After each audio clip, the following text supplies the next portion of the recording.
एक समय की बात है। एक घर में लीला देवी नाम की एक बूढ़ी औरत रहती थी। उस औरत के पति का देहांत कुछ सालों पहले ही हुआ था। लीला देवी के 3 बेटे और बहू थे।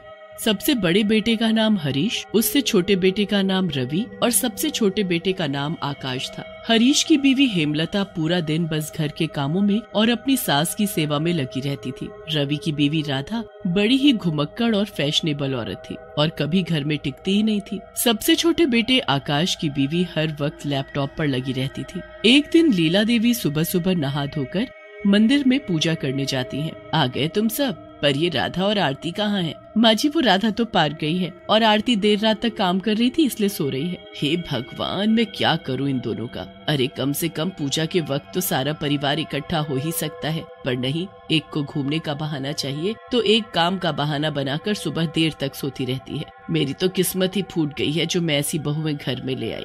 माँ जी, आप सुबह सुबह अपना मन खराब मत करो, हम सब तो है ना। चलो हम पूजा शुरू करते हैं। सब लोग पूजा करके अपने अपने कामों में लग जाते हैं। तीनों बेटे अपने काम पर चले जाते हैं और हेमलता रसोई में खाना बनाने लगती है। लीला देवी आंगन में बैठी पान खा रही होती है। थोड़ी देर बाद राधा पार्क से वापस आती है। अरे भाभी, मेरे लिए फटाफट 1 गिलास नींबू पानी बना दो। ओहो हो, महारानी आ गई तुम। एक तो पूजा के वक्त गायब हो जाती है और ऊपर से आकर उस बेचारी पर हुक्म चला रही है। क्या है माँ जी, सुबह सुबह मुझे सुनाना शुरू मत कर दो। राधा के जाने के बाद वहाँ आरती आंखें मलती हुई आती है। हाय भाभी, जरा 1 कप अदरक वाली चाय तो बना दो।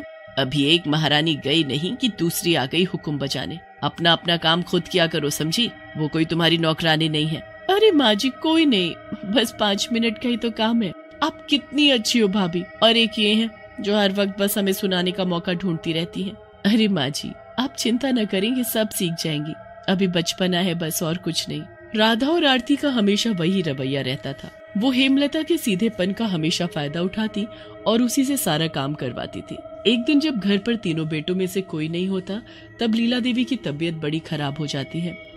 कोई बचाओ, मेरी तबीयत ठीक नहीं लग रही, कोई जल्दी आओ।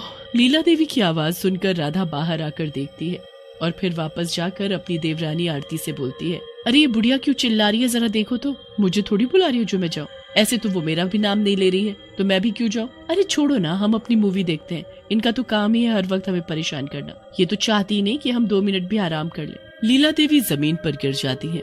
अब तो उनकी आवाज भी निकलनी बंद हो जाती है, पर दोनों में से कोई भी बहू नीचे नहीं आती। काफी देर बाद जब हेमलता बाजार से सब्जी लेकर घर आती है तो अपनी सास को जमीन पर पड़ा देख उसकी चीख निकल जाती है।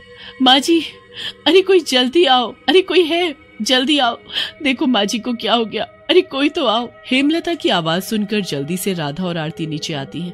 अरे इन्हें क्या हो गया? मैंने तुम दोनों को बोला था ना कि माँ जी का ध्यान रखना, आज उनकी तबीयत कुछ ठीक नहीं है। ओहो हो, खुद तो आप बाजार चली गई थी घूमने और अब हम पर चिल्ला रही हो। मैं घूमने नहीं गई थी, मैं बाजार से जरूरी सामान लेने गई थी। अब जल्दी से कोई डॉक्टर को बुलाओ। जल्दी से डॉक्टर आता है, पर लीला देवी के पास वक्त नहीं होता। वो जाते जाते अपने गहने और घर के कागज हेमलता को दे जाती है। हेमलता बहुत रोती है, पर राधा और आरती को कोई फर्क नहीं पड़ रहा होता। लीला देवी के मरने पर हेमलता बिल्कुल अकेली पड़ जाती है, पर राधा और आरती को तो बड़ी ही खुशी हो रही होती है। उनके पति भी उनसे इतना डरते हैं कि उन्हें कुछ नहीं कह पाते। एक रात राधा पानी पीकर अपने कमरे में वापस जा रही होती है तो देखती है कि आंगन में कुर्सी पर बैठकर कोई पान खा रहा है। इस कुर्सी पर तो वो बुढ़िया बैठती थी, तो फिर इस वक्त यहाँ ये कौन हो सकता है? कहीं उनका भूत तो नहीं? सही कहा तुमने बहू, मैं ही हूँ तेरी सास। अब मैं आ गई हूँ वापस तुमको सबक सिखाने। अगली सुबह हमेशा की तरह राधा पार्क चली जाती है और आरती मजे से सो रही होती है और बेचारी हेमलता रसोई में काम कर रही होती है। हेमलता की तबीयत उस दिन बिल्कुल ठीक नहीं होती। वो थोड़ी देर कमरे में जाती है कि तभी वो चुड़ैल वहाँ आ जाती है। यहाँ तो सारा का सारा काम ऐसे ही पड़ा है, बेचारी मेरी बहू कैसे करेगी इतना काम, मैं अभी सब कर देती हूँ। चुड़ैल एक चुटकी बजाकर सारा खाना बना देती है और फिर वहाँ से गायब हो जाती है। जब वहाँ हेमलता वापस आती है तो ये सब देखकर हैरान रह जाती है। उसे लगता है कि ये सब राधा और आरती ने किया है, पर राधा और आरती तो उसके खिलाफ साजिश कर रही होती है। राधा चुपके से हेमलता के कमरे में जाकर अपनी सास के दिए गहने को चुराने की कोशिश करती है, पर उसकी सास जो चुड़ैल बन चुकी होती है वो उसके पीछे खड़ी होती है। इन दोनों की नजर बस मेरे गहनों और मेरी प्रॉपर्टी पर है, इसे तो मैं अभी सबक सिखाती हूँ। चुड़ैल पीछे से राधा के बाल पकड़कर उसे गोल गोल चारों तरफ घुमा देती है। अरे बचाओ बचाओ कोई मुझे। राधा चक्कर खाकर जमीन पर आ गिरती है।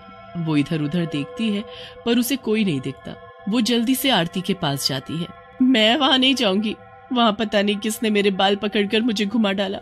वहाँ जरूर कोई भूत या चुड़ैल है। आप भी ना कितनी डरपोक हो। देखो मैं कैसे अभी गहने और कागज लेकर आती हूँ। इस बार आरती हेमलता के कमरे में जाती है और घर के कागज और गहने ढूंढने लगती है। अच्छा तो अब ये आ गई, इससे भी मैं जरा सबक सिखा ही दूं। आरती अपनी सास के बक्से को खोल ही रही होती है कि पीछे खड़ी उसकी सास उसके सर पर छत से ढेर सारी मिट्टी के साथ एक भारी ईंट भी गिरा देती है। अरे मर गई मैं। हाय रे कोई तो बचाओ रे। आरती वहाँ से भागकर राधा के पास जाती है और चुड़ैल वहीं खड़ी खड़ी खूब हंसती है। कोई हाथ तो लगा कर दिखाए मेरे गहनों और कागजों को। आई बड़ी महारानी। राधा और आरती आपस में एक दिन बात करने लगती हैं कि कैसे गहने और घर के कागजों को हेमलता से चुराया जाए। एक काम करते हैं, इस हेमलता को ही ठिकाने लगा देते हैं, तभी इस घर के कागज और गहने हमारे हाथ लगेंगे। पर हम ऐसा करेंगे कैसे? आज रात को हम उसके खाने में जहर मिला देते हैं। नहीं ये ठीक नहीं है। हम सीढ़ियों पर तेल डाल देते हैं जिससे वो फिसलकर ऐसा गिरेगी कि बचने का कोई चांस ही नहीं। राधा और आरती पूरी सीढ़ियों पर तेल फैला देती हैं और चुड़ैल ये सब करते उन्हें देख लेती है। ये अब इन हरकतों पर आ गई, इनको तो मैं अभी बताती हूँ। चुड़ैल उन दोनों को ही पीछे से धक्का दे देती है और दोनों लुढ़कते हुए नीचे आ गिरती हैं। दोनों के सिर फट जाते हैं और सर से खून आने लगता है। दोनों बुरी तरह चीखती हैं और उनकी आवाज सुनकर हेमलता बाहर आंगन से अंदर आती है। हे भगवान ये क्या हो गया? वो दोनों को जल्दी से हॉस्पिटल लेकर जाती है।